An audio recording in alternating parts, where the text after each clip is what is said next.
Hello, my dearest fishies, and welcome back to another story time. Congratulations to Suki on redeeming first in Twitch chat.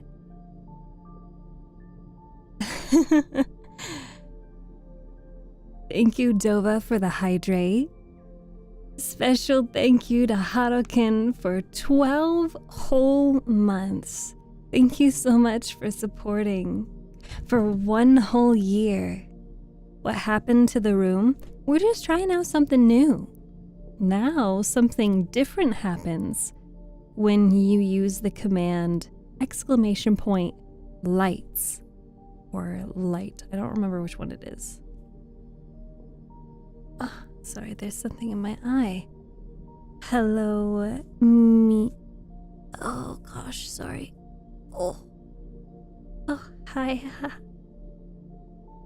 Thank you for the hydrate. And Hokio, I cannot play an ad because we already have an ad playing. But anywho, welcome to Suki. Welcome to the Briggs, ASMR Mans, Dova, Wood, Dova on YouTube, Blobim, Dogs, Gemma, Hokio, Milo, Mr. Shark, Harukin, Billingham, Zywon. You can't watch the stream, but you do enjoy the Frankenstein. Hey, no worries. I will be editing them into YouTube videos, so we will get Frankenstein videos. Hi, 22. Okay, well, the puzzle has started. If you would like to join the puzzle, you can either, if you're on Twitch, you can click the link or just say puzzle. May I have the Discord link? Yes, you can actually check the link on my channel about page and you'll find the Discord link in there. Unless somebody in Twitch chat is able to get the Discord link. Can someone in Twitch chat say Discord?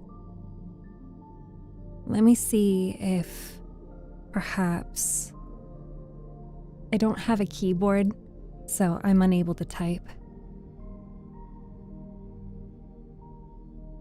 Let me see if this works for you. No, that didn't work.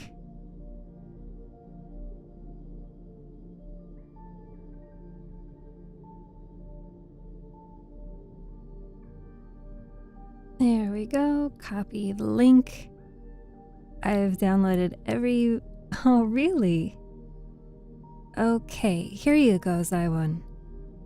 Here's the Discord link. Hi, Pro Self Love. Well, welcome to all of my amazing fishies.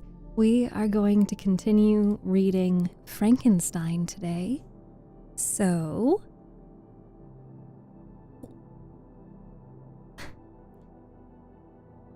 we're gonna change it back to this screen.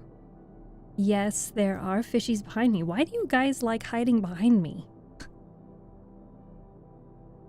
No problem. Thank you so much for dropping in. It was good to at least get to say hi to you. Let's see if I can play the ad for Hokio.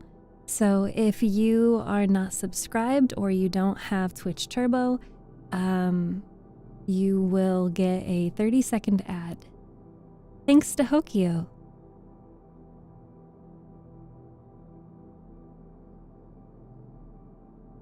Being behind Steph is fun, plus we're shy. You guys can be shy and not hide behind me. I want to show you guys off. Come on. Hi, Luke. Okay, I know that I'm late because I've had quite a busy day. And I have had a lot of appointments to keep. So we are just going to jump right into Frankenstein. It also gives me more content to edit while I'm, out on vacation for the holiday. Insidious, thank you for the compliment. I'm glad you enjoy listening to my voice. Are you ready? Put a 1 in chat if you are ready for me to read.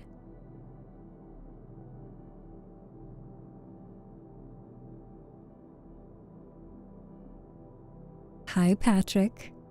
Blobum is ready. Pro Self Love is ready. Hokyo, Phantom Ripper, you are ready. Hi, Norman. My day as well. It's been quite busy. I love you too, Billingham. Thank you. Wood is ready. Suki is ready. Luke is ready. Billingham is ready. I just want to say that we are in the first 10 minutes of starting stream, and I appreciate you all so much for being here so early. I truly do appreciate it. Alpha Yeti, oh, it's good to see you. Thank you so much for the 8 months of support. Thank you so much for continuing your sub. It's good to see you. Welcome back. It's been way too long. We can just blame the fact that I was on vacation. You didn't miss anything. Your hair and near your eyes looks like teardrops. Yeah. Oh, I can't put my hands in my face. There we go. Hearts. All right, fishies. Just know that I appreciate you so much for being here early. It really does mean a lot to me. And if you could continue playing the stream in the background, I know that it's Friday and there's better things to do, but I truly do appreciate getting the luxury of your attention while I read. I still missed you. I missed you too. Hi, Bread. Hi. Hi, dog. Would you ever consider putting a head pat redeem?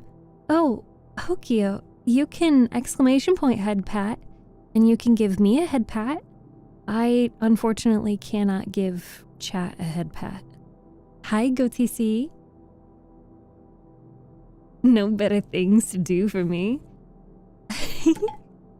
Other than listen to Frankenstein? Hi, Paquito. I heard head pats. Yes, if you want to give me head pats or if you want a fishy, you can join us in Twitch chat under the same username. We're going to get into reading Frankenstein, okay? Lock in, chat. Hi, Francis. Oh, Alpha Yeti redeems. Ooh woo. Ooh woo. There you go. You got your ooh woo. Woo woo woo woo woo. Woo woo woo woo woo. Okay. I'm gonna read now. That's a warning. No, you don't need to apologize. How often do you go live? 3 days a week, right now. Thursday, Friday at 6 p.m. Eastern Time Zone, 3 p.m. on Saturdays, Eastern Time Zone. Hi, Han. It's good to see you. Welcome back. I have the points. You're allowed to use your points. All right.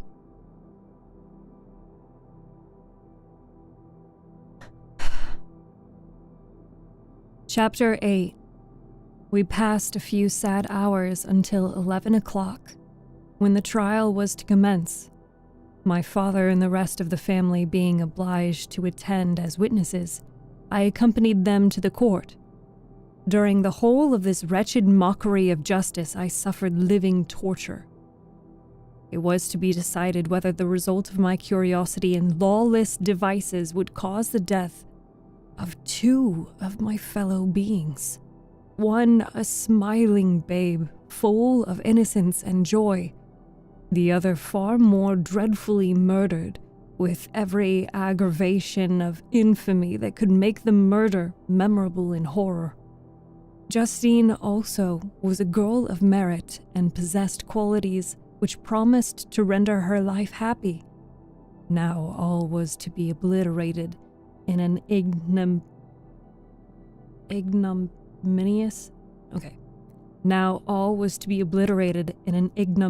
grave.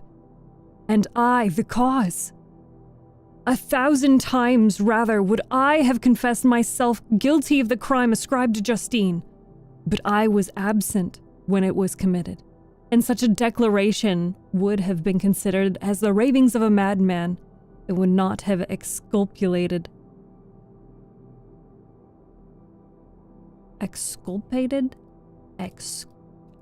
This is why this book is so hard for me to get through. Exculpated. Fuck.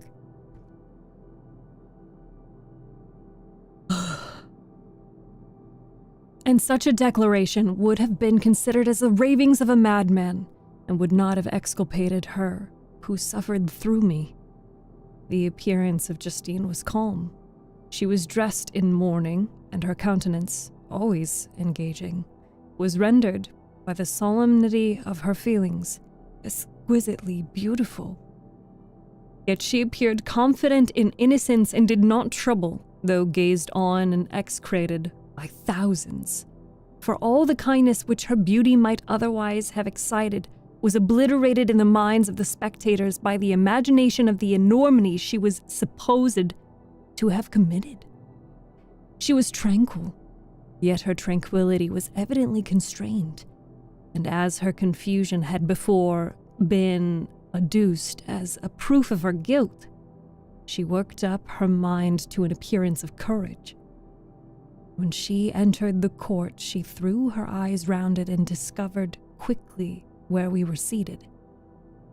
A tear seemed to dim her eye when she saw us, but she quickly recovered herself and looked of sorrowful affection, seemed to attest her utter guiltlessness. The trial began, and after the advocate against her had stated the charge, several witnesses were called.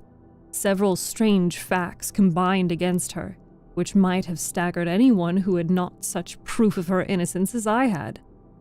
She had been out the whole night on which the murder had been committed, and towards morning had been perceived by a market woman not far from the spot where the body of the murdered child had been afterwards found. The woman asked her what she did there, and she looked very strangely, and only returning a confused and unintelligible answer. She returned to the house about 8 o'clock, and when one inquired where she had passed the night, she replied that she had been looking for the child and demanded earnestly if anything had been heard concerning him. When shown the body, she fell into violent hysterics and kept her bed for several days. The picture was then produced, which the servant had found in her pocket, and when Elizabeth, in a faltering voice, proved that it was the same which, an hour before the child had been missed, she had placed round his neck, a murmur of horror and indignation filled the court. Justine was called on for her defense. As the trial had proceeded, her countenance had altered. Surprise, horror, and misery were strongly expressed. Sometimes she struggled with her tears, but when she was desired to plead, she collected her powers and spoke in an audible, although variable voice. "God knows," she said, "how entirely I am innocent, but I do not pretend that my protestations should acquit me. I rest my innocence on a plain and simple explanation of the facts which have been adduced against me, and I hope the character I have always borne will incline my judges to a favorable interpretation where any circumstance appears doubtful or suspicious." She then related that, by the permission of Elizabeth, she had passed the evening of the night on which the murder had been committed at the house of an aunt in Sheen, a village situated at about a league from Geneva. On her return, at about 9 o'clock, she met a man who asked her if she had seen anything of the child who was lost. She was alarmed by this account and passed several hours in looking for him. When the gates of Geneva were shut, she was forced to remain several hours of the night in a barn belonging to a cottage, being unwilling to call up the inhabitants, to whom she was well known. Most of the night she spent here watching. Towards morning, she believed that she slept for a few minutes.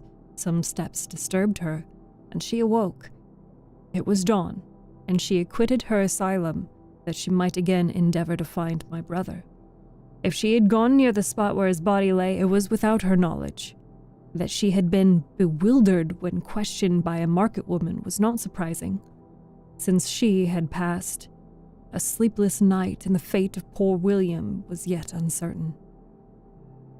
Concerning the picture, she could give no account. "I know," continued the unhappy victim, "how heavily and fatally this one circumstance weighs against me, but I have no power of explaining it. And when I have expressed my utter ignorance, I am only left to conjecture concerning the probabilities by which it might have been placed in my pocket. But here also I am checked.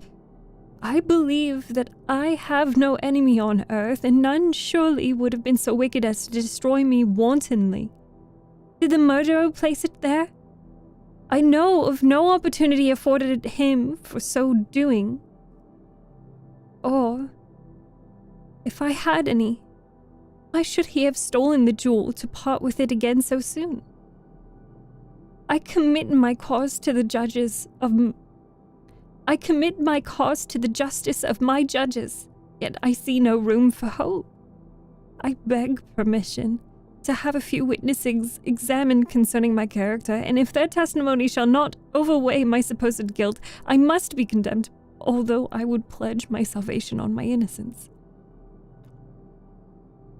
Several witnesses were called who had known her for many years, and they spoke well of her, but fear and hatred of the crime of which they supposed her guilty rendered them timorous and unwilling to come forward. Elizabeth saw even this last resource, her excellent dispositions and irreproachable conduct, about to fail the accused, when, although violently agitated, she desired permission to address the court. "I am," she said, "the cousin of the unhappy child who was murdered, or rather his sister, for I was educated by and have lived with his parents ever since, and even long before his birth. It may therefore be judged indecent in me to come forward on this occasion, but when I see a fellow creature about to perish through the cowardice of her pretended friends, I wish to be allowed to speak, that I may say what I know of her character.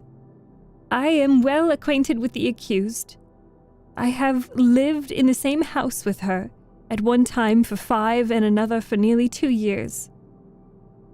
During all that period, she appeared to me the most amiable and benevolent of human creatures. She nursed Madame Frankenstein, my aunt, in her last illness, with the greatest affection and care, and afterwards attended her own mother during a tedious illness in a manner that excited the admiration of all who knew her. After which she again lived in my uncle's house, where she was beloved by all the family. She was warmly attached to the child, who is now dead, and acted towards him like a most affectionate mother. For my own part, I do not hesitate to say that, notwithstanding all the evidence produced against her, I believe and rely on her perfect innocence. She had no temptation for such an action. As to the bauble on which the chief proof rests, if she had earnestly desired it, I should have willingly given it to her. So much do I esteem and value her." A murmur of approbation followed Elizabeth's simple and powerful appeal, but it was excited by her generous interference and not in favor of poor Justine, on whom the public indignation was turned with renewed violence, charging her with the blackest ingratitude. She herself wept as Elizabeth spoke, but she did not answer. My own agitation and anguish was extreme during the whole trial. I believed in her innocence. I knew it. Could the demon, who had, I did not for a minute doubt, murdered my brother, also in his hellish sport, have betrayed the innocent to death and ignominy? I could not sustain the horror of my situation, and when I perceived that the popular voice and the countenances of the judges had already condemned my unhappy victim, I rushed out of the court in agony. The tortures of the accused did not equal mine. She was sustained by innocence. The fangs of remorse tore my bosom and would not forego their hold. I passed a night of unmingled wretchedness. In the morning I went to the court. My lips and throat were parched. I dared not ask the fatal question, but I was known, and the officer guessed the cause of my visit. The ballots had been thrown. They were all black, and Justine was condemned. I cannot pretend to describe what I then felt. I had before experienced sensations of horror and have endured, and I have endeavored to bestow upon them adequate expressions, but words cannot convey the idea of the heart-sickening despair that I then endured. The person to whom I addressed myself added that Justine had already confessed her guilt. That evidence, he observed, was hardly required in so glaring a case, but I am glad of it, and, indeed, none of our judges like to condemn a criminal upon circumstantial evidence, be it ever so decisive.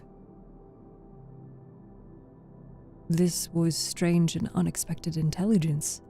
What could it mean? Had my eyes deceived me?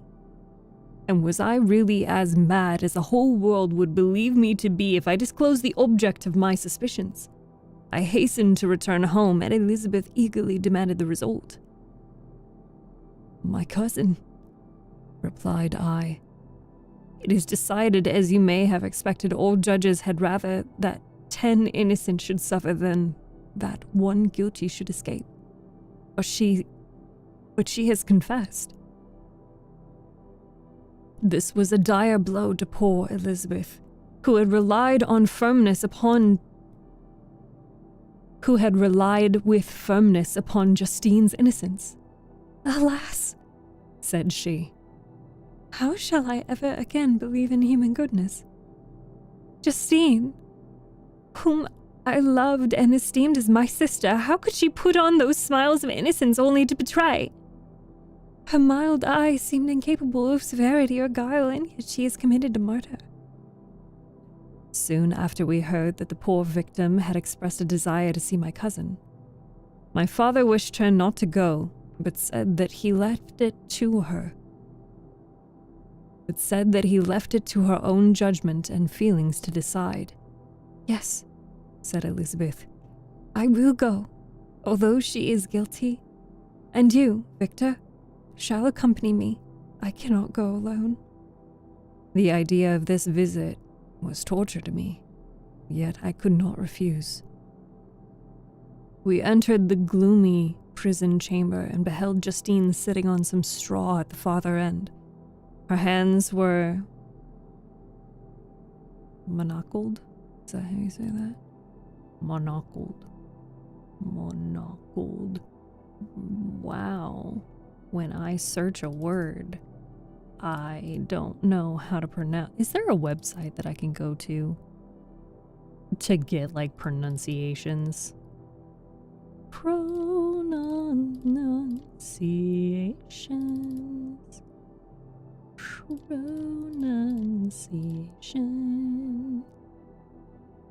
Google Translate. Damn, you right. Hi, city.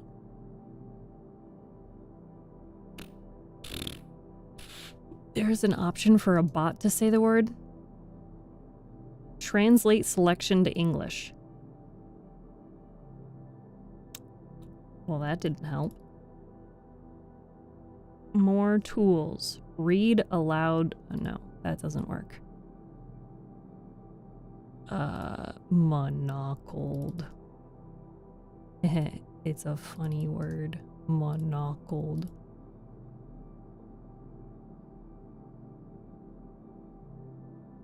Manacled. Love your voice, thank you. Hi, Patrick.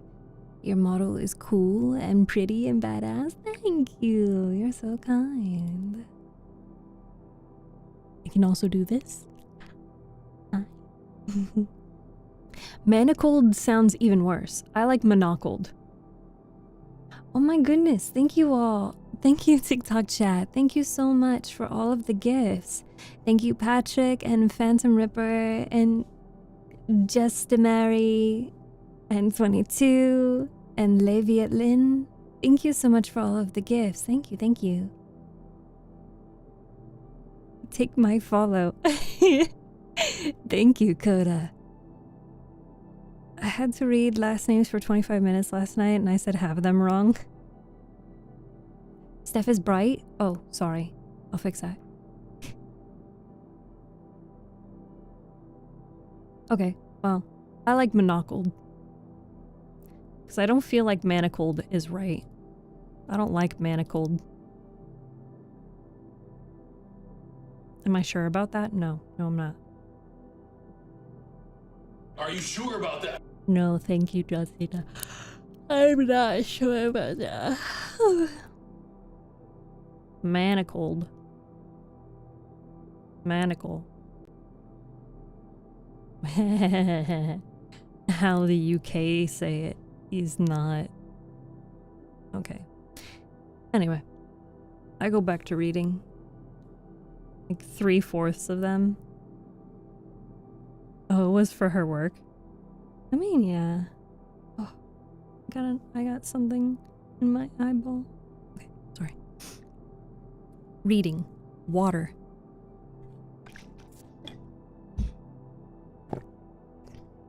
I'm gonna have a fun time editing this one, that's for sure.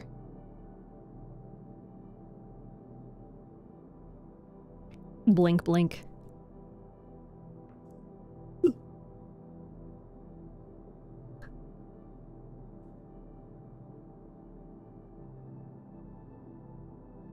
Sorry, my eyeballs. My balls and my eyes. My eyeballs, my seeing orbs.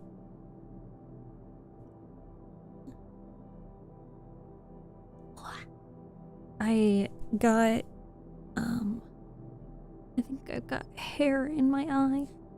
Ouchie. Not Steph's visual balls. I know. It's terrible.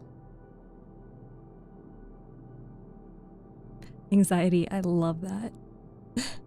Are your eyes fresh? No, they're at least 1,000 years old.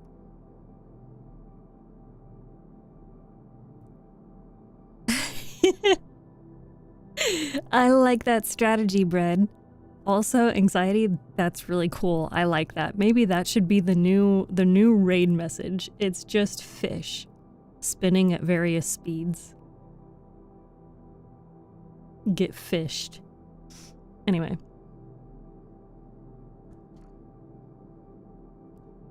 We entered the gloomy prison chamber and beheld Justine sitting on some straw at the farther end.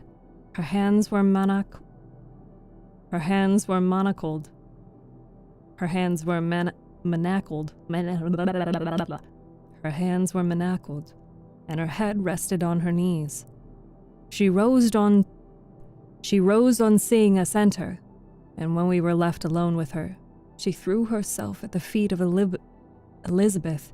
Wow, I am incapable of reading suddenly. Alpha Yeti, thank you so much for the gifted sub to the community. Let's go. Whoever got the sub, yeehaw, and let's get some hypes in chat. Thank you so much for supporting the community and giving more people. You know what? That means, imagine, guys, just imagine, big brain, right? imagine more people having fish emotes. That'd be really cool. I like that. I think that's cool. Thank you, Victor. Thank you, Paperclip. I'm trying. Wait, you started a hype train? How did you start how did you start a hype train? Also, did you guys finish the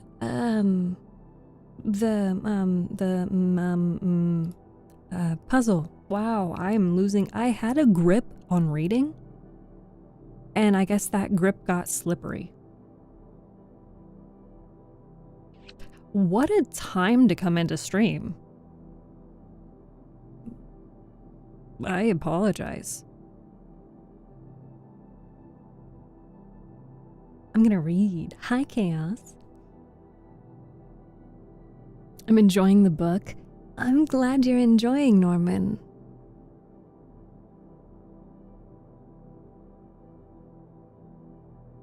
We're gonna try this paragraph again.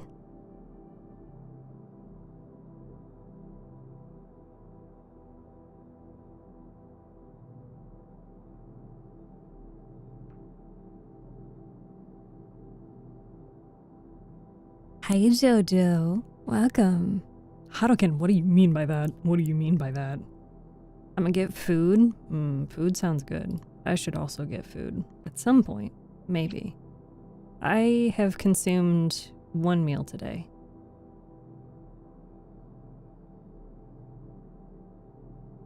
Dewey, hi! I heard there was someone vertically challenged. It couldn't be me.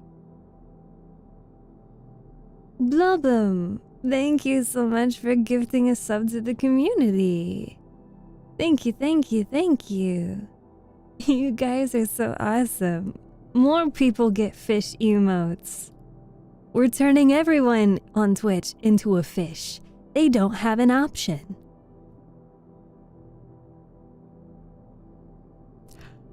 Dewey? Dewey? Dewey?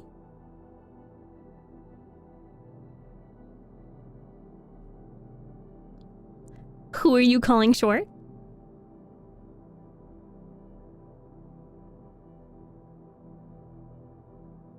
Just wondering. Who do you guys think you're calling short? Because I know you're not talking to me.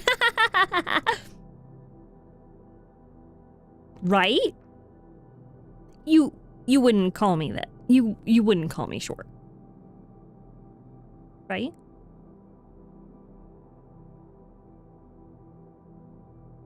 Right? Okay, fine. I will live this life with, you guys spouting false information. Suki, thank you so much for the bits. How are you, Dewey? Shorsu? Sharksu. You know what? I guess that's gonna be my rebrand. 2.0 is coming with a name change. Sharksu. You heard it here, you heard it here, folks. 5'2" is tall for a fish.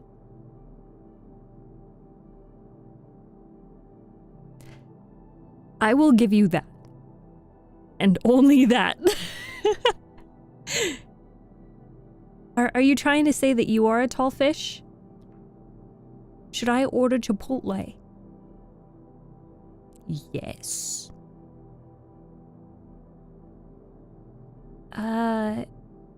To my lovely mods, could we get a shout out for the lovely Dewey? Dewey is currently on a VTubing hiatus, but you guys should give them some love anyway. Ooh, Blobum! Blobum, thank you so much for gifting another sub to the community.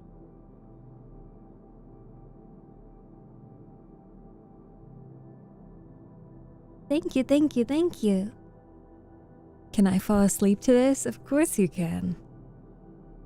Can't be short enough. Okay, TikTok chat, you're walking a fine line, all right? No one's allowed to call me short. I'm a 6-foot fish. But, you know, it's almost 6-foot fish. Right. Let's keep the hype train going. Let's get some hypes in chat. Choo-choo. I think we've got the hype crab with the crabs holding the hype sign. Hype. Of course, Dewey.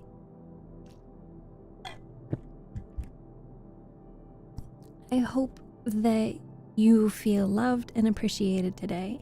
And albeit we cannot give you a physical hug, if I had a keyboard, I would give you a hug command.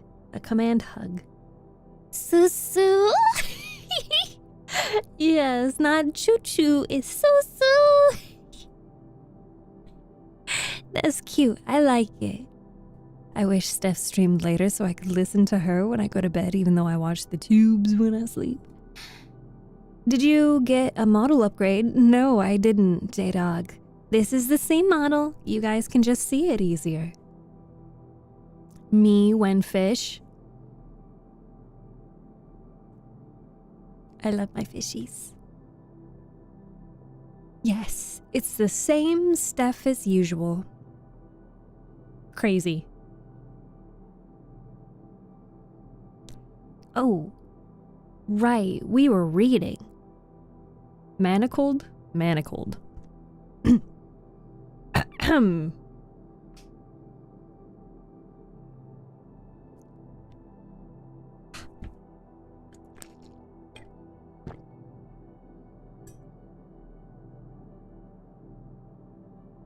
We entered the gloomy prison chamber and beheld Justine sitting on some straw at the farther end. Her hands were manacled, and her head rested on her knees. She rose on seeing us enter, and when we were left alone with her, she threw herself at the feet of Elizabeth, weeping bitterly. My cousin wept also. Justine, said she, why did you rob me of my last consolation? I relied on your innocence, and although I was then very wretched, I am not so miserable as I am now. And do you also believe that I am so very, very wicked? Do you also join my enemies to crush me, to condemn me as a murderer? Her voice was suffocated with sobs. Rise, my poor girl, said Elizabeth. Why do you kneel if you are innocent?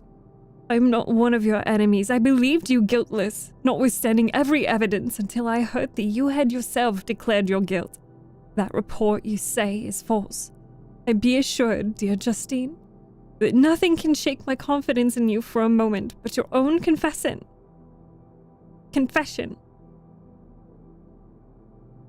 I did confess, but I confessed a lie. I confessed that I might obtain absolution, but now that falsehood lies heavier at my heart than all my other sins. The God of heaven forgive me. Ever since I was condemned, my confessor has besieged me.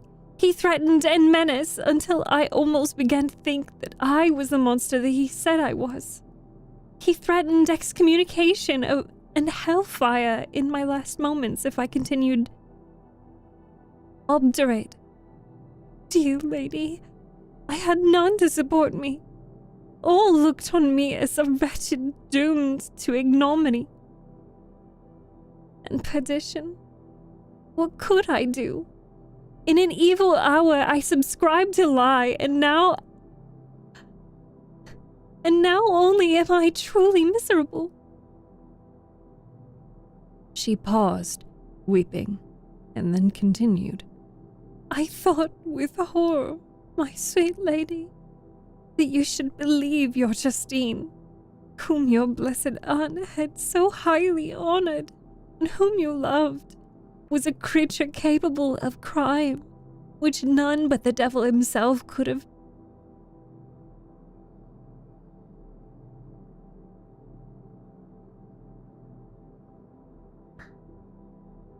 perpetrated. dear William, dearest blessed child, I soon shall see you again in heaven, where we shall be happy, and that consoles me, going as I am to suffer ignominy and death. Oh, Justine, forgive me for having one moment distrusted you. Why did you confess? But do not mourn, dear girl, do not fear. I will proclaim, I will prove your innocence, I will melt the stony hearts of your enemies by my tears and prayers. You shall not die. You, my playfellow, my companion, my sister, perish on the scaffold. No, no, I could never survive so horrible a misfortune. Justine shook her head mournfully. I do not fear to die, she said. That pang is past. God raises my weakness and gives me courage to endure the worst. I leave a sad and bitter world.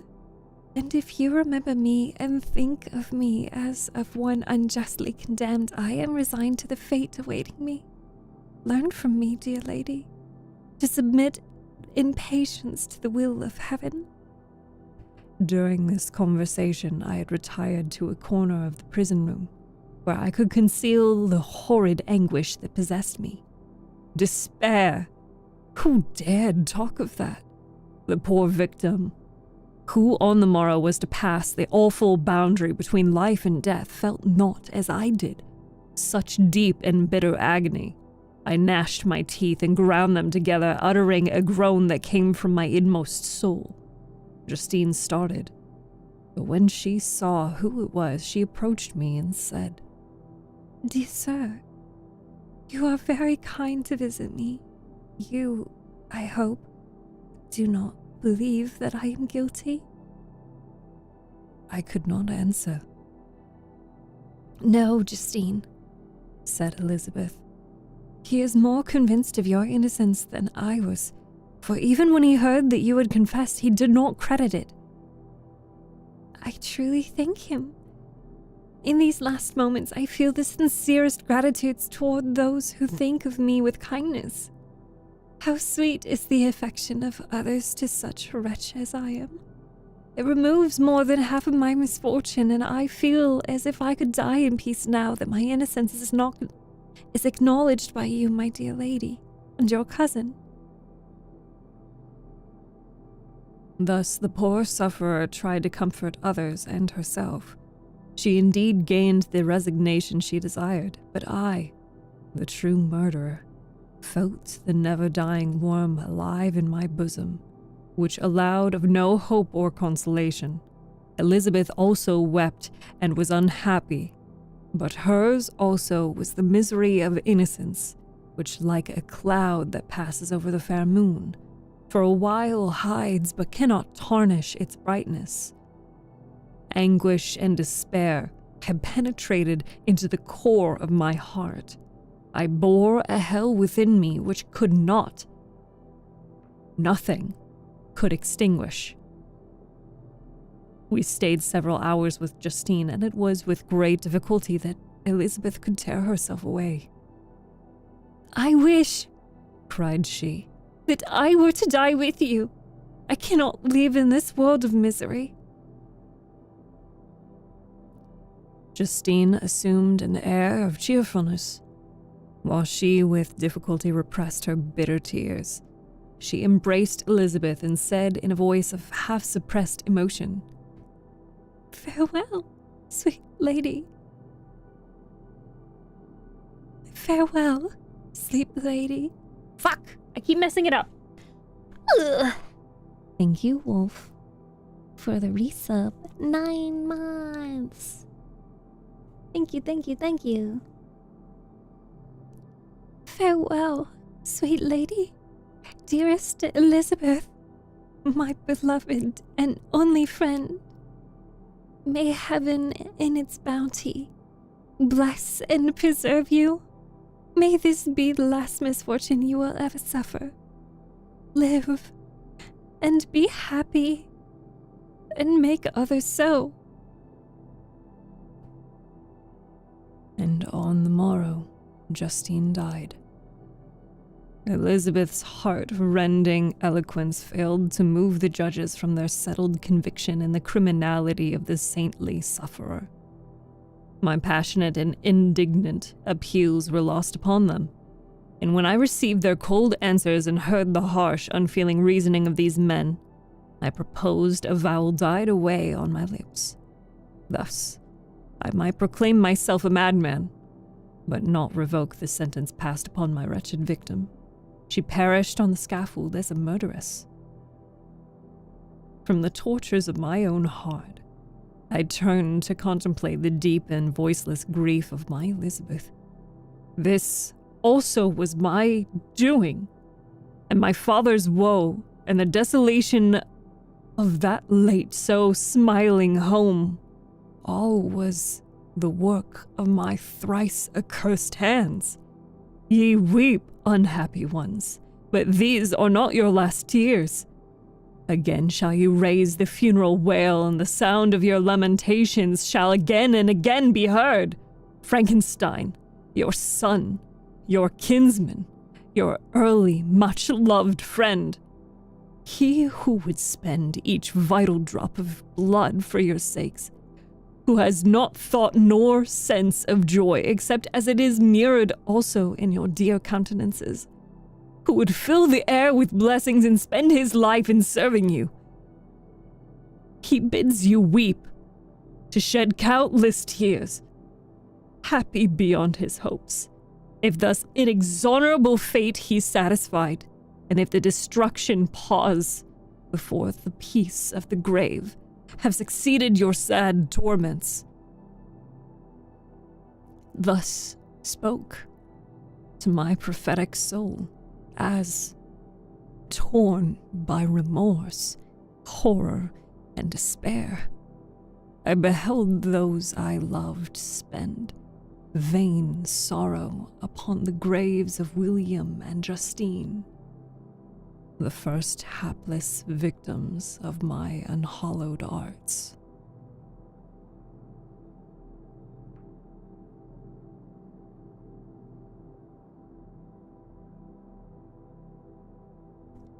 That's the end of chapter 8. I'm sorry that I'm making so many mistakes in this reading.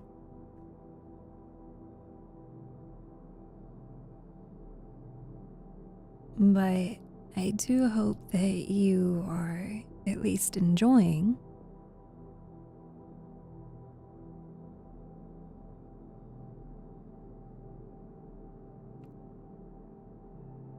But our cute wolf, it's great to see you again. Welcome back. And thank you so much, my fishies, for a level 2 hype train. It's not often we get a hype train, but I thank you so much.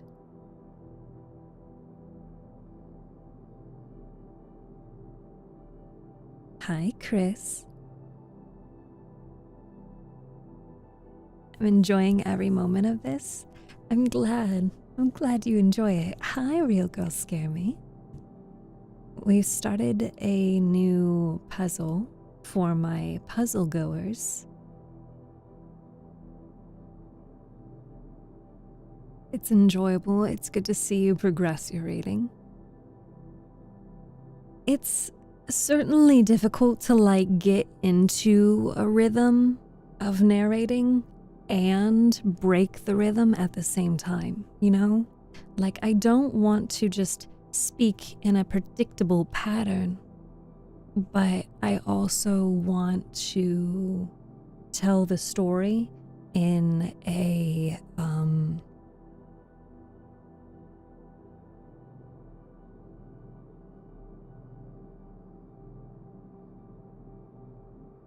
I lost my train of thought. I'd rather not spend $40 on Chipotle. Wise decision. We have a redeem for an uwu. Ooh. There you go. Happy uwooing. Where train? Train went choo-choo. Choo choo.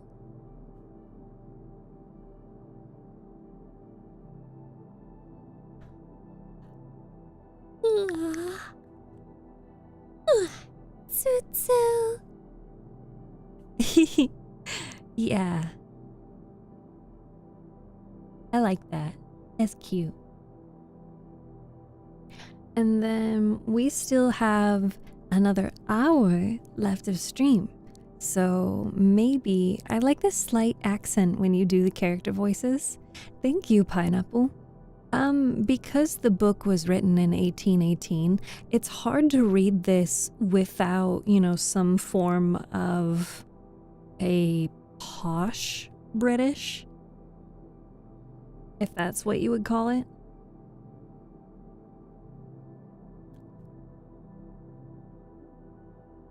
Oh yes, Chaos. I'm sorry I didn't read your message. I want to say thank you for always making me smile and grin like an idiot every time you stream. And thank you for being someone I can always rely on to bring me happy chemicals on a regular basis. Well, I'm happy to be here, Chaos. And I'm happy that me being here has a positive effect on your brain chemicals. Does this mean that because I have a positive effect on people's brain chemicals, that I am a drug?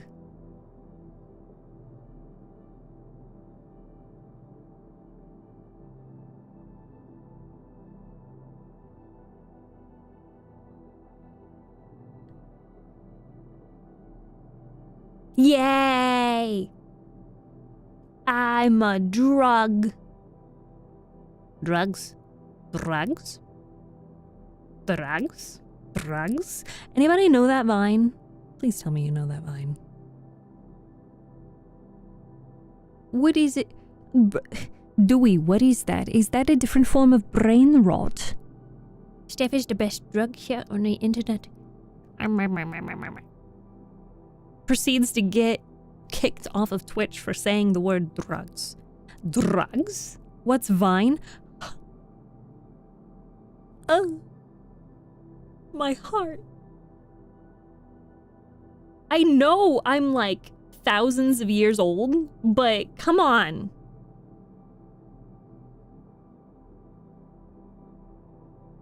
Who are you going to drug? No one. New gens. I don't know. I don't know, ma'am. Story time. Must be past my time. Oh my gosh. We are all here in the same time. Okay? You know, we can bring back Polly Pockets did not go away. Bratz did not go away. You know, you can still get your G.I. Joe figures. We can still play Yu-Gi-Oh! And you know, get your Bakugan. Okay? We can still go watch Teen Titans and Ben 10. What are these old terms?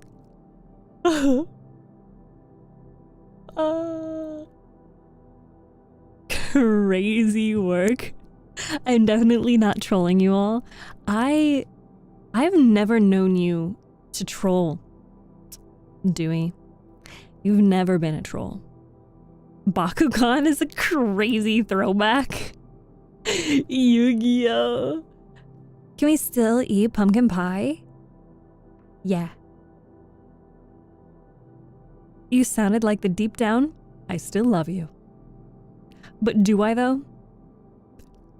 My brain was gonna say something and then I decided that it would be wise not to say what the brain was gonna say. So maybe I should read. Yeah. Yeah. See, I'm still talking to you, but I'm just over here. And then I'm over here. And here, let's see. I can go ooh. Wee. Wee. Wee. Wee. Do you snort Thomas Sanders? No, that's a whole person. Is it my kind of comedy? Kind of. Brats in chat? No, Brats with a Z. You know? The dolls. Steph, a real one for throwing Bakugan in the fold. I mean, I could have brought back, you know, like Game Boys. The Game Boys that were in black and white. And then the Game Boys that were in color. And then the era where all of the technology that you had was like a translucent colored plastic so that you could see the inside of everything. And back in the day when everyone had phone lines,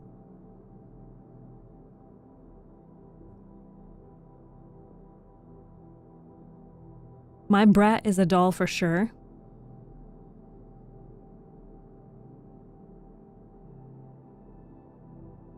Oh my god, you said Tiger Games? That reminded me. El Tigre?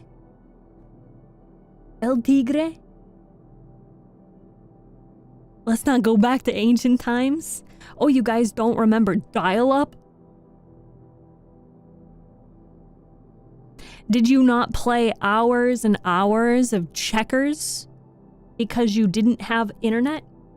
Or ping pong? The ping pong game? Was it ping pong? What's the... No, that wasn't ping pong. Pinball! Yeah!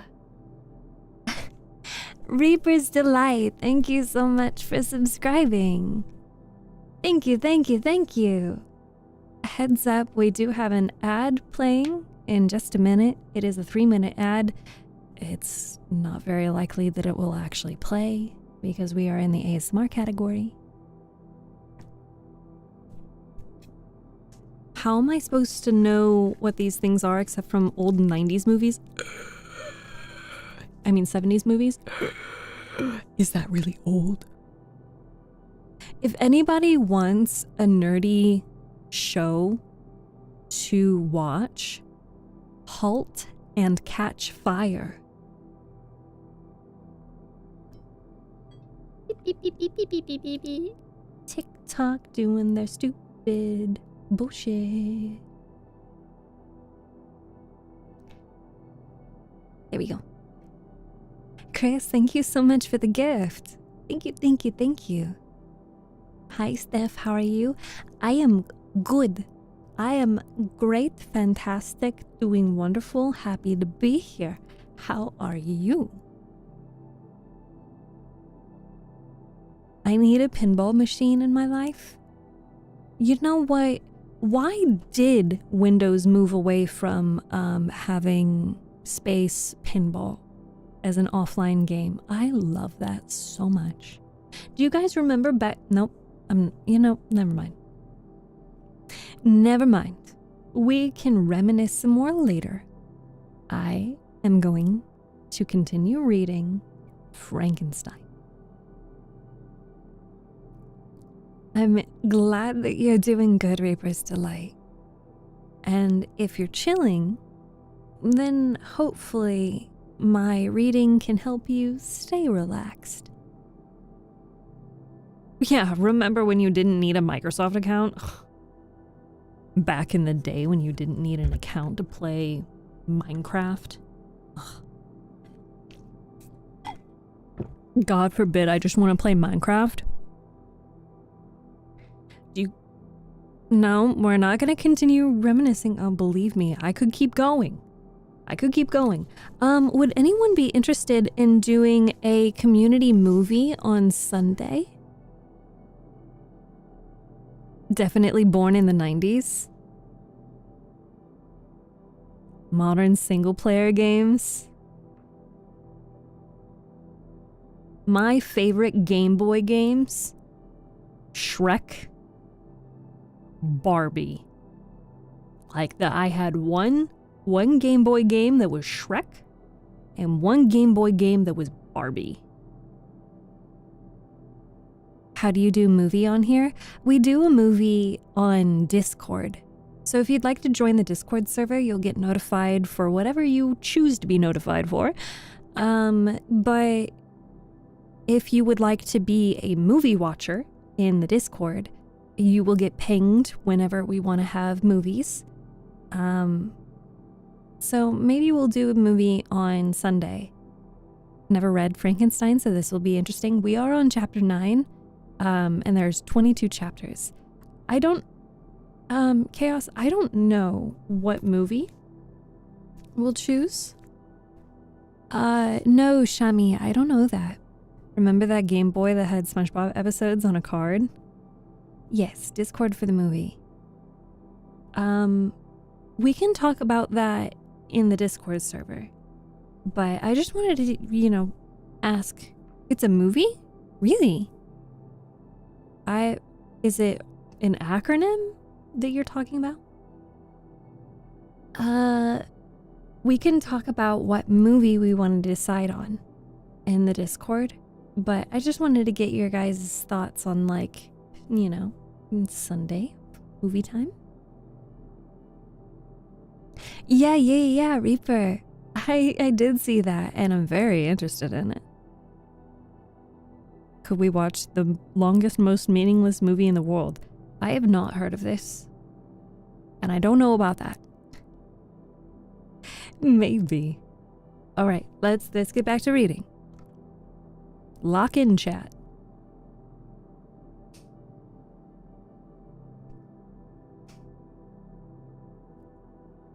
Chapter 9.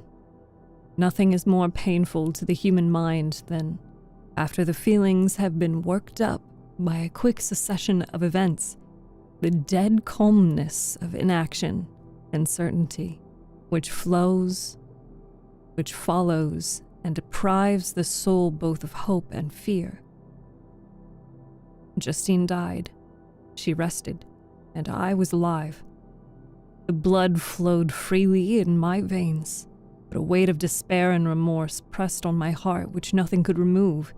Sleep fled from my eyes. I wandered like an evil spirit, for I had committed deeds of mischief beyond description, of horrible, and more, much more, I persuaded myself, was yet behind.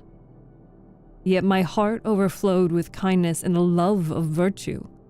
I had begun life with benevolent intentions and thirsted for the moment when I should put them all in practice and make myself useful to my fellow beings.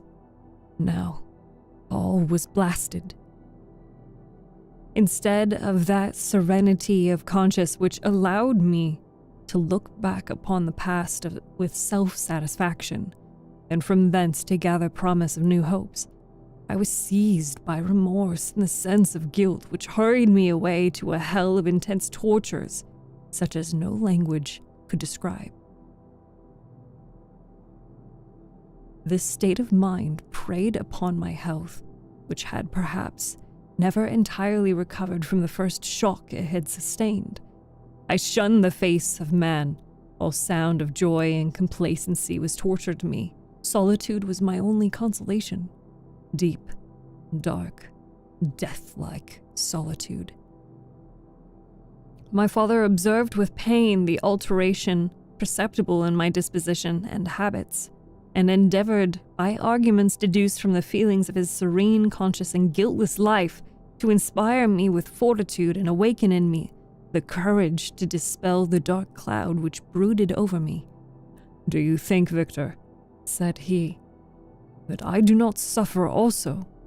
No one could love a child more than I loved your brother."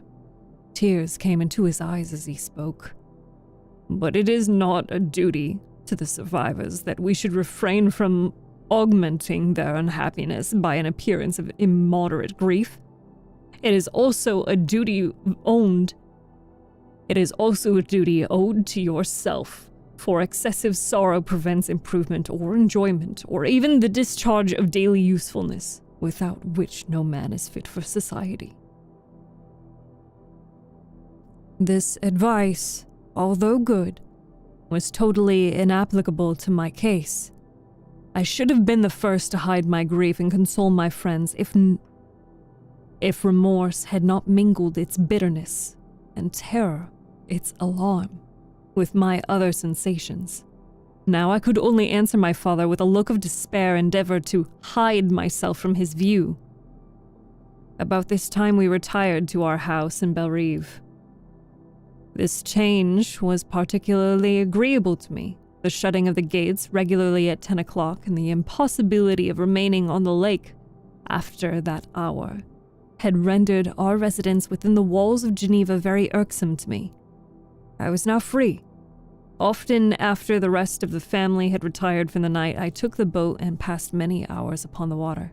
Sometimes, with my sails set, I was carried by the wind, and sometimes, after rowing into the middle of the lake, I left the boat to pursue its own course and gave way to my own miserable reflection.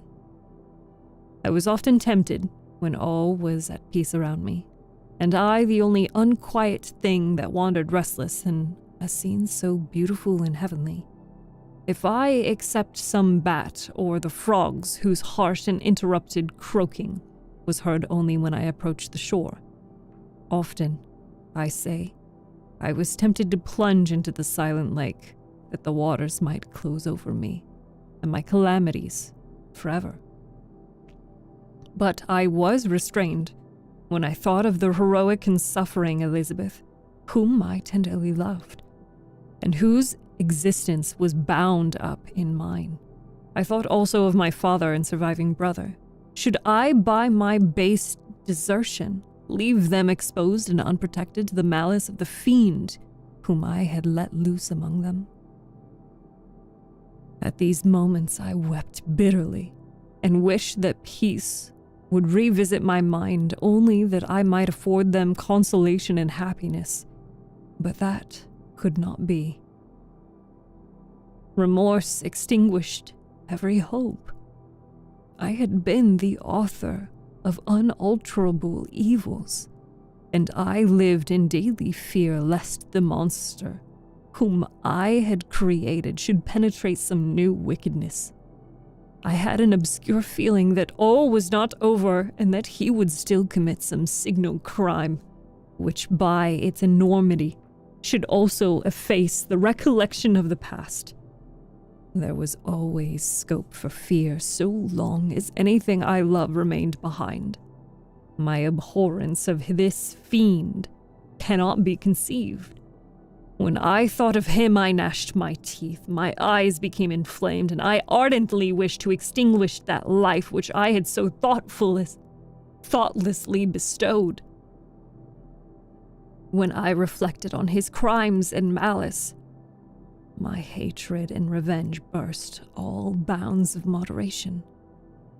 I would have made a pilgrimage to the highest peak of the Andes, could I, when there, have precipitated him to their base. I wished to see him again, that I might wreak the utmost extent of abhorrence on his head and avenge the deaths of William and Justine. Our house was the house of mourning. My father's health was deeply shaken by the horror of the recent events. Elizabeth was sad and desponding. She no longer took delight in her ordinary occupations. All pleasure seemed to her sacrilege toward the dead. Eternal woe and tears, she then thought, was the just tribute she should pay to the innocents so blasted and destroyed. She was no longer that happy creature who, in earlier youth, wandered with me on the banks of the lake and talked with ecstasy of our future prospects. The first of those sorrows which were sent to wean us from the earth had visited her, and its dimming influence quenched her dearest smiles. "When I reflect, my dear cousin," said she, "on the miserable death of Justine Mortiz, I no longer see the world and its works as they before me. As they before appeared to me. Before, I looked upon the accounts of vice and injustice that I read in books or heard from others as tales of ancient days or imaginary evils. At least they were remote and more familiar to reason than to the imagination. But now misery has come home, and men appear to me as monsters thirsting for each other's blood. Yet I am certainly unjust.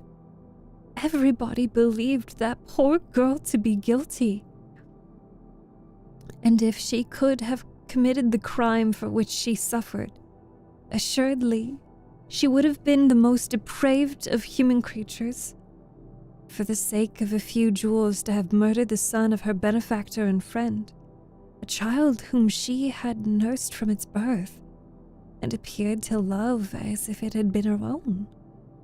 I could not consent to the death of any human being, but certainly I should have thought such a creature unfit to remain in the society of men. But she was innocent. I know, I feel she was innocent. You are of the same opinion, and that confirms me. Alas, Victor, when falsehood can look so like the truth, who can assure themselves of certain happiness?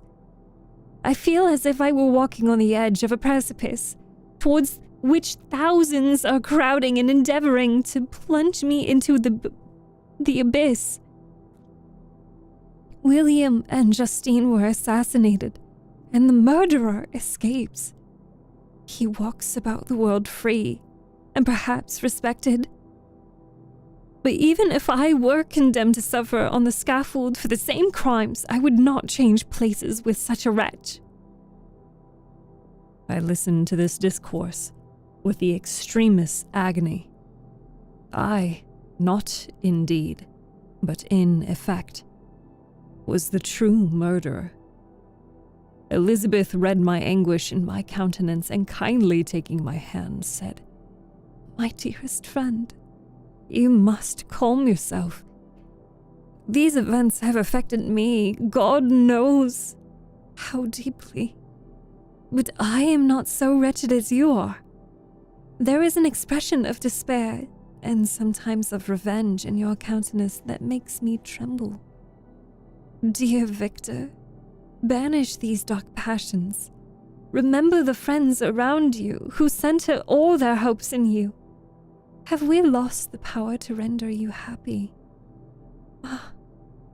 While we love, while we are true to each other, here in this land of peace and beauty, your native country, we may reap every tranquil blessing. What can disturb your peace?" And could not such words from her whom I fondly prized before every other gift of fortune suffice to chase away the fiend that lurked in my heart? Even as she spoke, I drew near to her as if in terror, lest at that very moment the destroyer had been near to rob me of her. Thus not the tenderness of friendship nor the beauty of earth nor of heaven could redeem my soul from woe. The very accents of love were ineffectual. I was encompassed by a cloud which no beneficial influence could penetrate. The wounded deer dragging its fainting limbs to some untrodden brake, there to gaze upon the arrow which had pierced it and to die, was but a type of me. Sometimes I could cope with the sullen despair that overwhelmed me, but sometimes the whirlwind of passions of my soul drove me to seek, by bodily exercise and by change of place, some relief from my intolerable sensations. It was during an access of this kind that I suddenly left my home, and bending my steps toward the near alpine valley, sought in the magnificence, the eternity of such scenes, to forget myself and my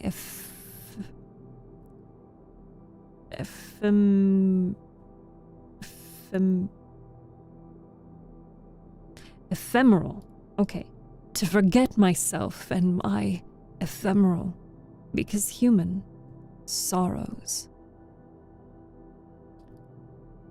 There's another word I don't know how to say. Shamoni. Shamani or Shamoni? Shamani or Shamoni? Can it not give me the pronunciation? Hello? Hello? Shamaniques. Shamaniques. Shamaniques? Shamaniques. Which is it? Which is it? For fuck's sake. Shamunix. Ah. Whatever. My wanderings were directed towards the valley of Shamunix. I had visited it frequently during my boyhood. 6 years had passed since then. I was a wreck, but naught had changed in those savage and enduring scenes. I performed the first part of my journey on horseback. I afterwards hired a mule, as the more sure-footed and least liable to receive injury on those rugged roads. The weather was fine. It was about the middle of the month of August, nearly 2 months after the death of Justine, that miserable epoch from which I dated all my woe. The weight upon my spirit was sensibly lightened as I plunged yet deeper into the ravine of Arve. The immense mountains and precipices that overhung me on every side, the sound of the river raging among the rocks and the dashing of the waterfalls around spoke of a power mighty as the omnipotence, and I ceased to fear or to bend before any being less almighty than that which had created and ruled the elements, here displayed in their most terrific guise. Still, as I ascended higher, the valley assumed a more magnificent and astonishing character. Ruined castles hanging on the precipices of tiny mountains, the impetuous Arve, and cottages every here and there peeping forth from among the trees formed a scene of singular beauty, but it was augmented and rendered sublime by the mighty Alps, whose white and shining pyramids and domes towered above all, as belonging to another earth, the habitations of another race of beings.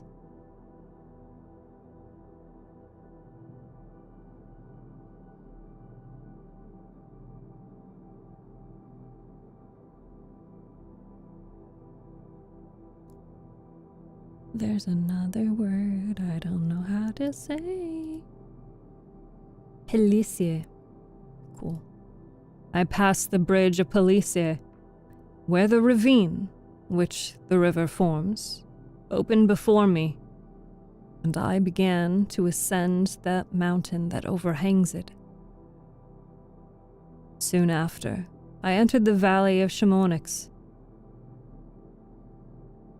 This valley is more wonderful and sublime, not so beautiful and picturesque as that of Cerveau,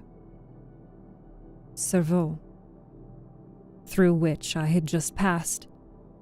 The high and snowy mountains were its immediate boundaries, but I saw no more ruined castles and fertile fields. Immense glaciers approached the road. I heard the rumbling of thunder of the falling avalanche and marked the smoke of its passage. Mont Blanc, the supreme and magnificent Mont Blanc,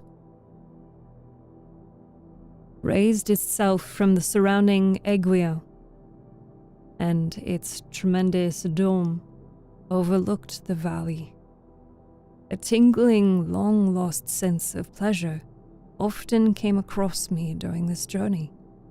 Some turn in the road, some new object suddenly perceived and recognized, reminded me of days gone by, and were associated with the light-hearted gaiety of boyhood. The very winds whispered in soothing accents, and maternal nature bade me weep no more. Then again the kindly influence ceased to act. I found myself fettered again to grief and indulging in all the misery of reflection. Then I spurred on my animals, striving so to forget the world, my fears, and more than all, myself. Or, in a more desperate fashion, I alighted and threw myself on the grass, weighed down by horror and despair. At length, I arrived at the village of Chamonix. I don't think that's how you pronounce that. I don't think that's how you pronounce that. It's a French word, so it's gonna sound French.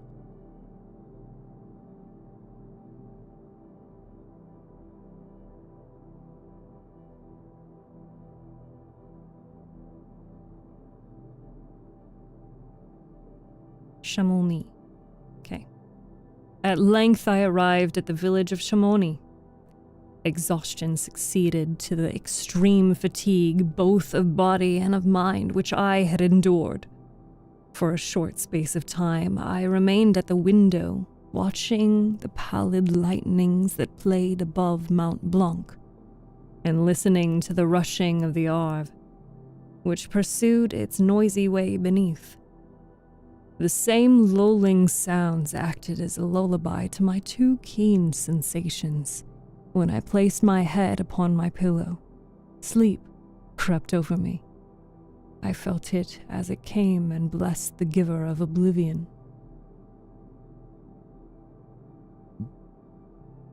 Cool. I have to go to the bathroom. I'll be right back, okay, fishies?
Okay. Back to reading. Actually, do we think that I'm able to get through another chapter?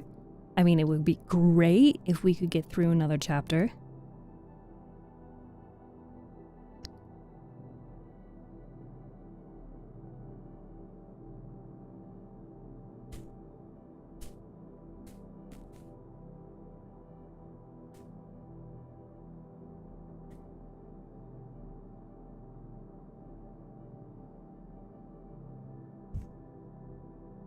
Are you ready?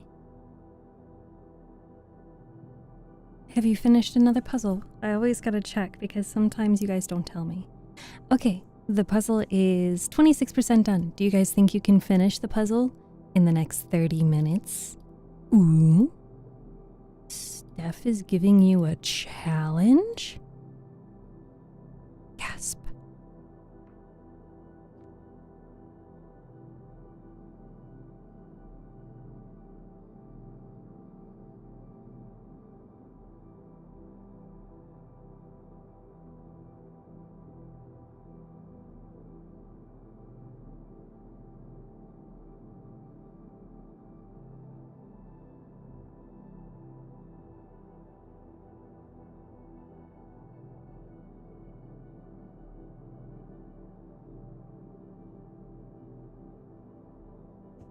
Okay.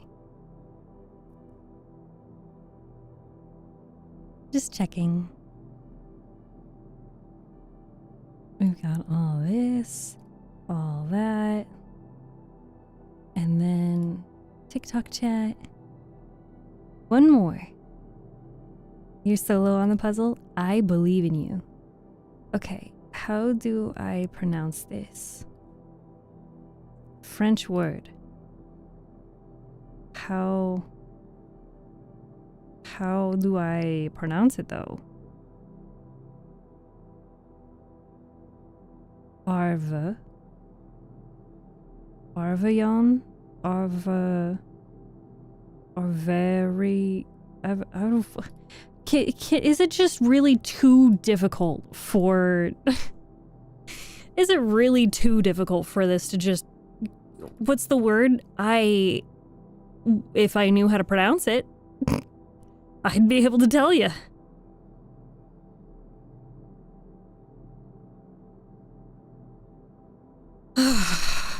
This sucks. The part of reading and not knowing what the word is sucks. It's a French word. Arveiron.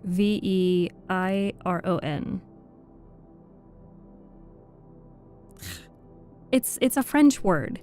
So nothing that I'm gonna find is gonna help me.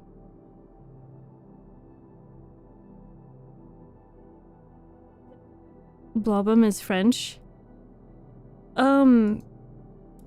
Frankenstein, the book spells it with an I, but the internet is saying that it's spelled with a Y.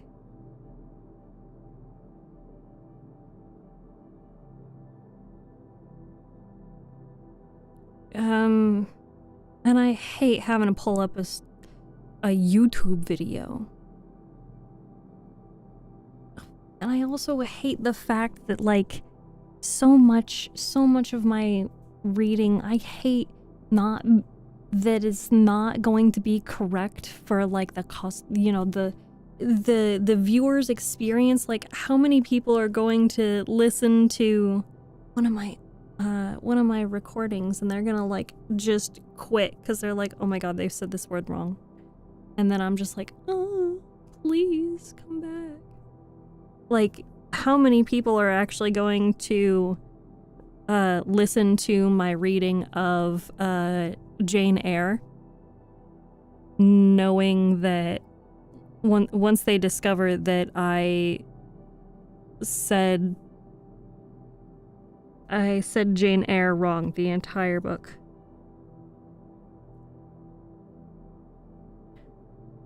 I said Jane Eyre because I thought that it could be either Jane Eyre or Jane Eyre.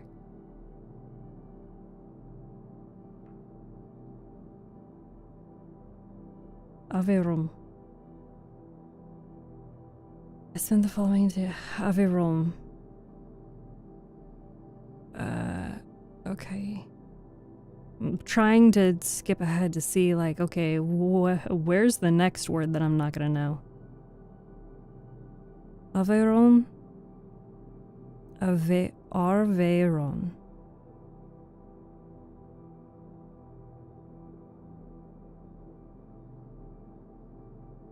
It's a place, but how do it say, how do speak it?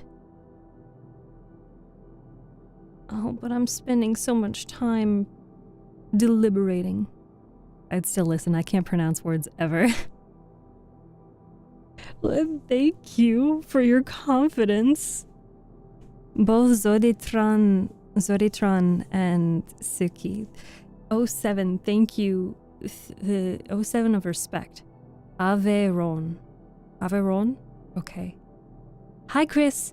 07 of respect to Zoditron and Suki for still listening to my reading, even though I say things, unfortunately, very incorrectly sometimes.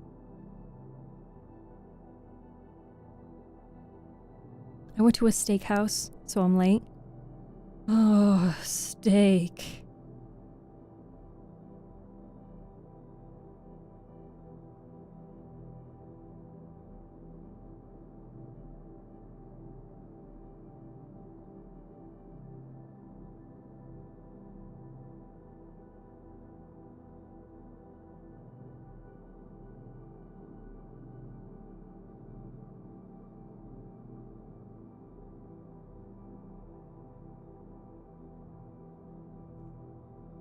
Thank you for the hydrate, Shark.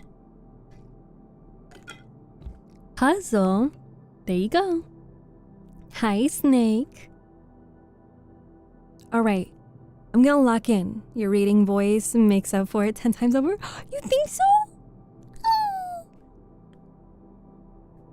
Okay, we're gonna lock in. Locked in, loaded. Just picked up the car rolling downtown. Yeehaw. By the way, your most recent Twitter post is wrong. What did I post on Twitter? I don't know. What did I post on Twitter? What do you mean? What do you mean? I only made one of the two. I tried. Okay? I tried.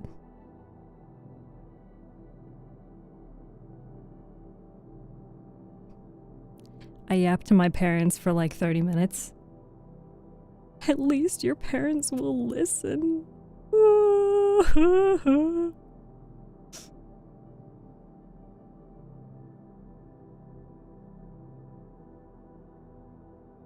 Don't get me doom scrolling on. Okay, guys, I am supposed to be reading.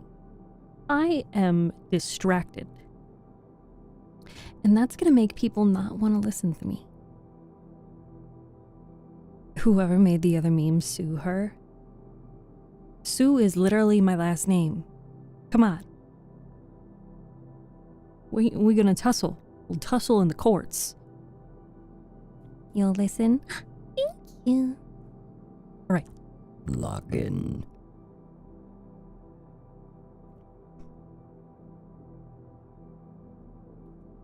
Chapter 10. I spent the following day roaming through the valley. I saw beside the sources of the Arveron, which take their rise in the glacier, that with slow pace is advancing down from the summit of the hills to barricade the valley. The abrupt sides of the vast mountains were before me. The icy wall of the glacier overhung me. A few shattered pines were now scattered around, and the solemn silence of this glorious presence chamber of the imperial nature was broken only by the brawling waves or the fall of some vast fragrant fragment. The thunder sound of the avalanche or the cracking reverberated along the mountains of the accumulated ice, which, through the silent working of immutable laws, was ever and anon rent and torn, as if it had been but a plaything in their hands. These sublime and magnificent scenes afforded me the greatest consolation that I was capable of receiving. They elevated me from the littleness of feeling, and although they did not remove my grief, they subdued and tranquilized it, in some degree also. They diverted my mind from the thoughts over which it had brooded for the last month. I retired to rest at night, my slumbers, as it were, waited on and ministered to by the semblance of grand shapes which I had contemplated during the day.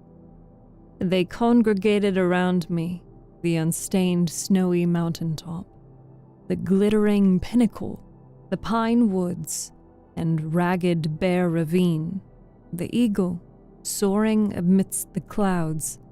They all gathered round me and bade me at peace.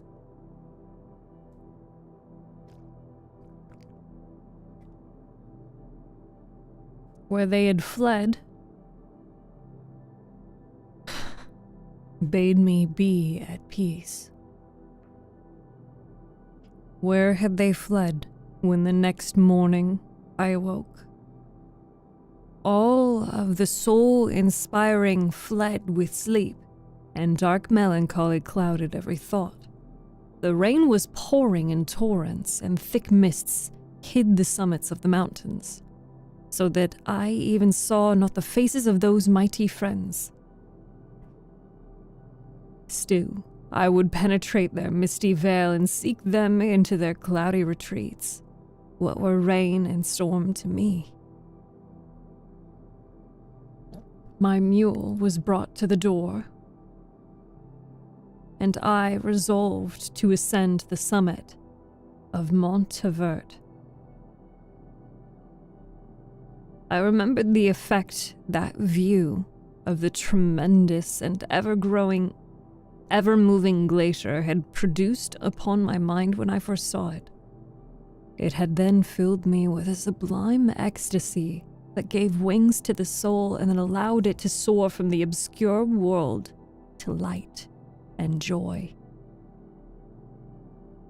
The sight of the awful and majestic in nature had indeed always the effect of solemnizing my mind and causing me to forget the passing cares of life. I determined to go without a guide, for I was well acquainted with the path, and the presence of another would destroy the solitary grandeur of the scene. The ascent was precipitous, but the path was cut into continual and short windings, which enable you to surmount the perpendicularity of the mountain. It is a scene terrifically desolate. In 1,000 spots, the traces of the winter avalanche may be perceived where trees lie broken and strewn on the ground, some entirely destroyed, others bent, leaning upon the jutting rocks of the mountain, or traversely upon other trees. The path, as you ascend higher, is intersected by ravines of snow, down which stones continually roll from above. One of them is particularly dangerous, as the slightest sound, such as even speaking in a loud voice, produces a concussion of air sufficient to draw destruction upon the head of the speaker. The pines are not tall and luxuriant, but they are somber and add an air of severity to the scene. I looked on the valley beneath. Vast mists arising from the rivers which ran through it and curling in thick wreaths around the opposite mountains, whose summits were hid in the uniform clouds, while rain poured from the dark sky and added to the melancholy impression I received from the objects around me.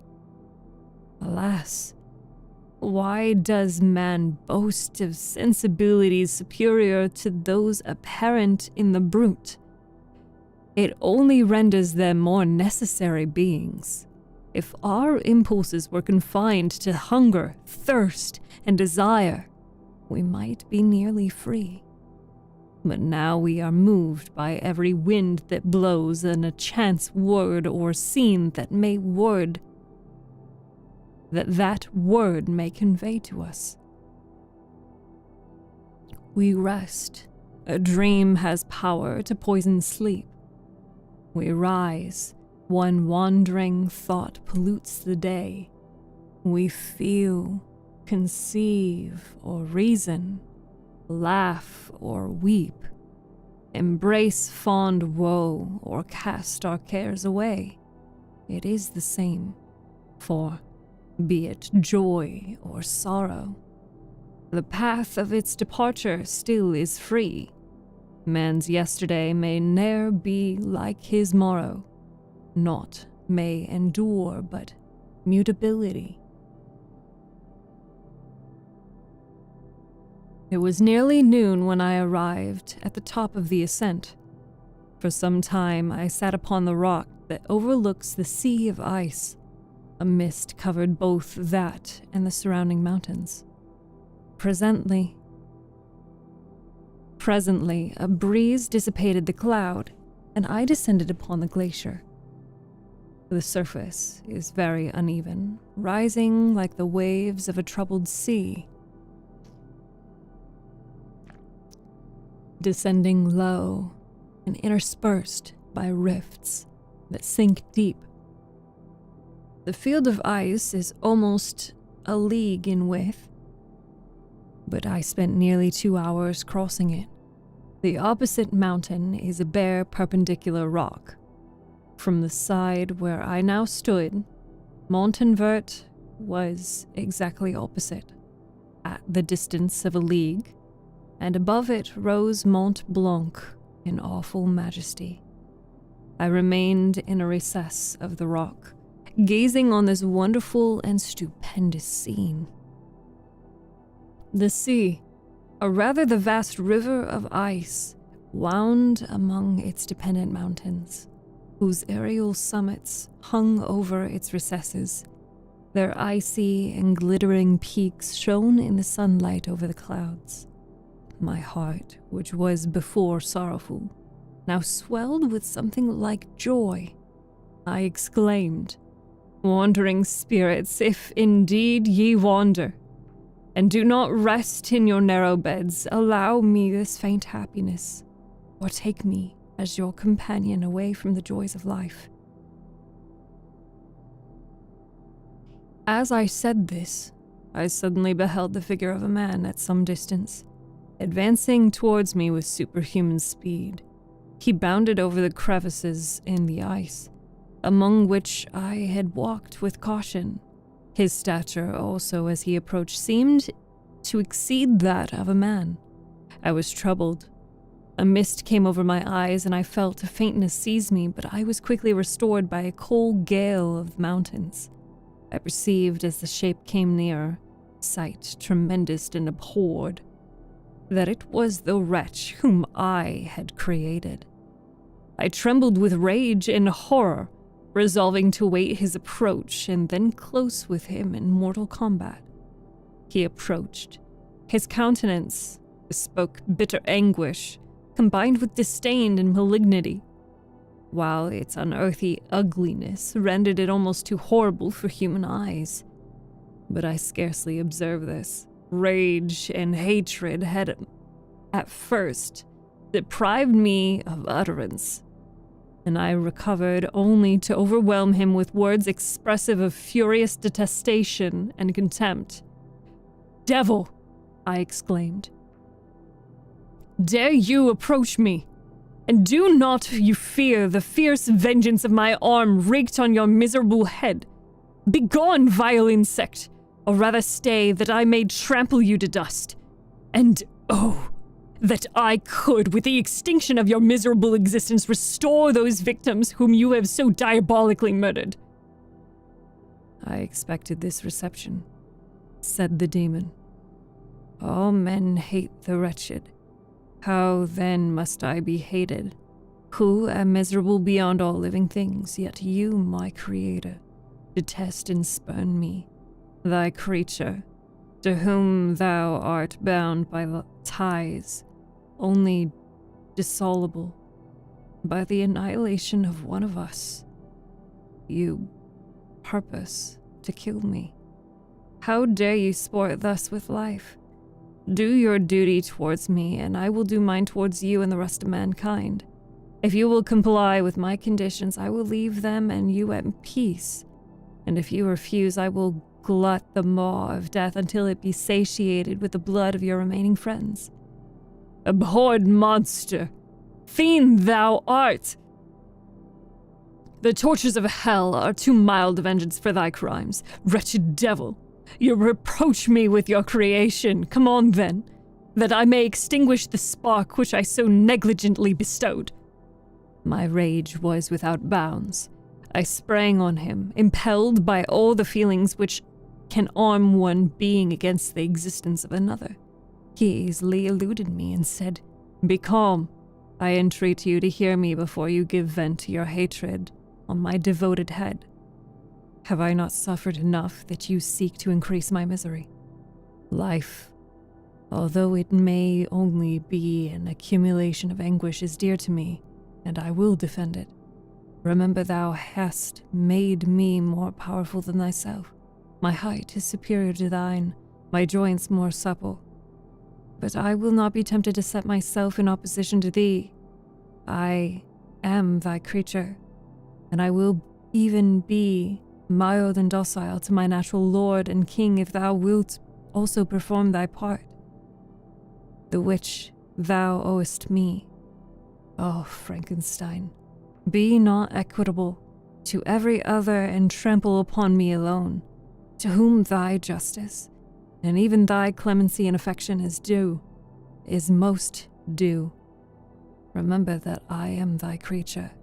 I ought to be thy Adam, but I rather the fallen angel, whom thou drivest from joy for no misdeed. Everywhere I see bliss from which I alone am irrevocably excluded. I was benevolent and good. Misery made me a fiend. Make me happy, and I shall again be virtuous. Begone. I will not hear you. There can be no community between you and me. We are enemies. Begone, or let us try our strength in a fight in which one must fall. How can I move thee? Will no entreaties cause thee to turn a favorable eye upon thy creature, who implores thy goodness and compassion? Believe me, Frankenstein, I was benevolent. My soul glowed with love and humanity, but am I not alone? Miserably alone. You, my creator, abhor me. What hope could I gather from your fellow creatures who owe me nothing? They spurn and hate me. The desert mountains and dreary glaciers are my refuge. I have wandered here many days. The caves of ice, which I only do not fear, are dwelling to me, and the only one which man does not grudge. If the multitude of mankind knew my existence, they would do as you do and arm themselves for my destruction. Shall I not then hate them who abhor me? I will keep no terms with my enemies. I am miserable, and they shall share my wretchedness. It is in your power to recompense me and deliver them from an evil which it only remains for you to make so great, that not only you and your family, but thousands of others shall be swallowed up in whirlwinds of its rage. Let your compassion be moved, and do not disdain me. Listen to my tale when you have heard that, abandon or commiserate me, as you shall judge that I deserve. But hear me. The guilty are allowed by human laws, bloody as they are, to speak in their own defense before they are condemned. Listen to me, Frankenstein. You accuse me of murder, and yet you would, with a satisfied conscience, destroy your own creature. Oh, praise the eternal justice of man. Yet I ask you not to spare me. Listen to me, and then if you can, and if you will, destroy the work of your hands. Why do you call to my remembrance? I rejoined. Circumstances of which I shudder to reflect, that I have been the miserable origin and author? Cursed by the day, abhorred devil, in which you first saw light. Cursed, although I curse myself, be the hands that formed you. You have made me wretched beyond expression. You have left me no power to consider whether I am just to you or not. Begone! Relieve me from the sight of your detested form. Thus I relieve thee, my creator, he said, and placed his hated hands before my eyes, which I flung from me with violence. Thus I take from thee a sight which you abhor. Still thou canst listen. Still thou canst listen to me, and grant me thy compassion.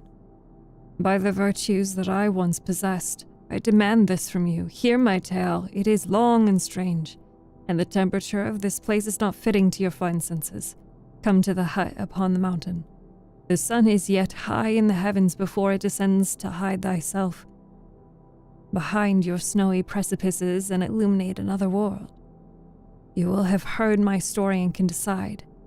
On you it rests, whether I quit forever the neighborhood of man and lead a harmless life, or become the scourge of your fellow creatures and the author of your own speedy ruin. As he said this, he led the way across the ice. I followed. My heart was full, and I did not answer him. But as I proceeded, I weighed the various arguments that he had used and determined at least to listen to his tale. I was partly urged by curiosity, and compassion confirmed my resolution. I had hitherto supposed him to be the murderer of my brother, and I eagerly sought a confirmation or denial of this opinion. For the first time, also, I felt what the duties of a creator toward his creature were, and that I ought to render him happy before I complained of his wickedness. These motives urged me to comply with his demand. We crossed the ice, therefore, and ascended the opposite rock. The air was cold, and the rain again began to descend. We entered the hut, the fiend with an air of exultation, I with a heavy heart and depressed spirits. But I consented to listen, and seating myself by the fire, which my odious companion had lighted, he thus began his tale.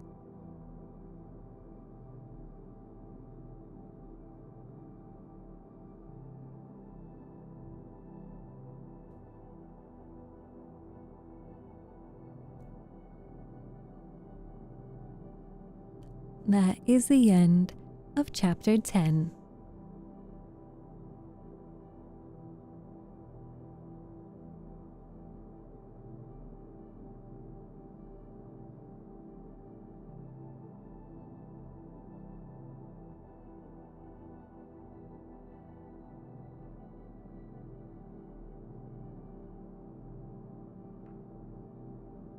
Yippee!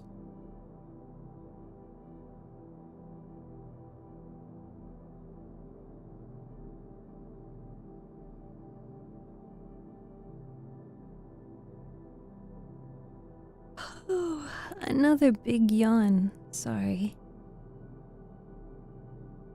Luis, thank you so much for the gifts. Hi, Paquet. Hi, Evan. Hi, Luca.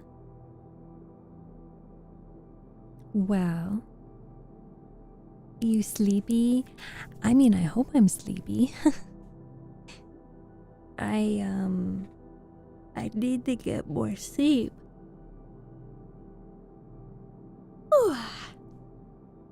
Are you guys sleepy?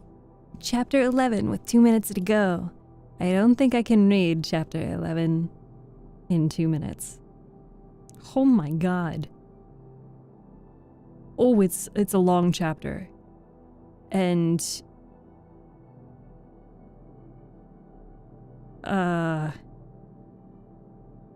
Oh.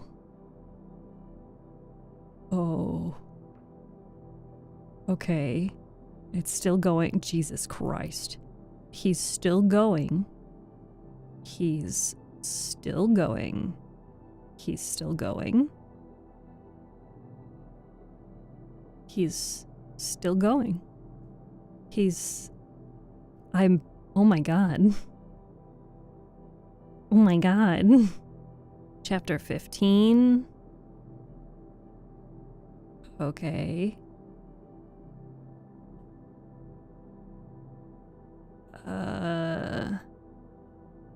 Chapter, oh my god. Chapter 16.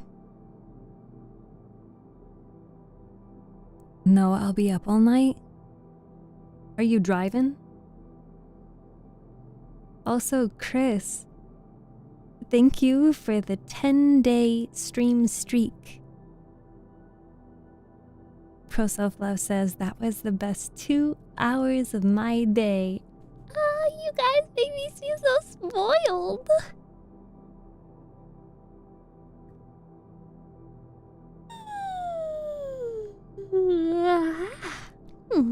Sorry. Big yawn. Well, it looks like I will be speaking from the creature's perspective. Holy shit. Until chapter 17.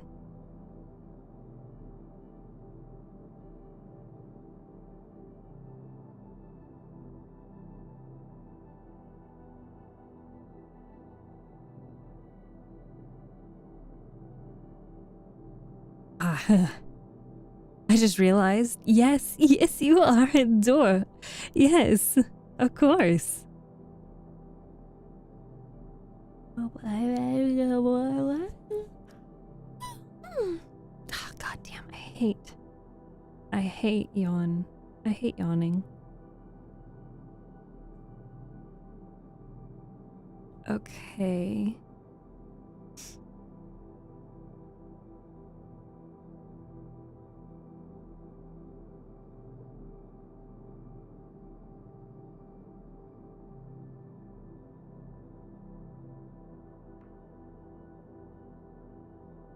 Yeah, so we ended on what chapter? Chapter 11? Yeah, until chapter 17, I'm going to be telling the tale of the creature. But tomorrow's stream is going to be ASMR, mouth pops. We'll be doing some mouth pop ASMR. We'll be doing Catgirl Floaty. Hi. We'll be doing mouth pop ASMR and, as you all love, siren singing.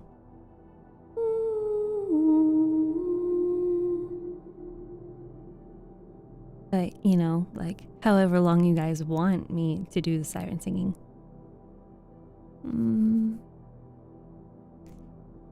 First VIP ever.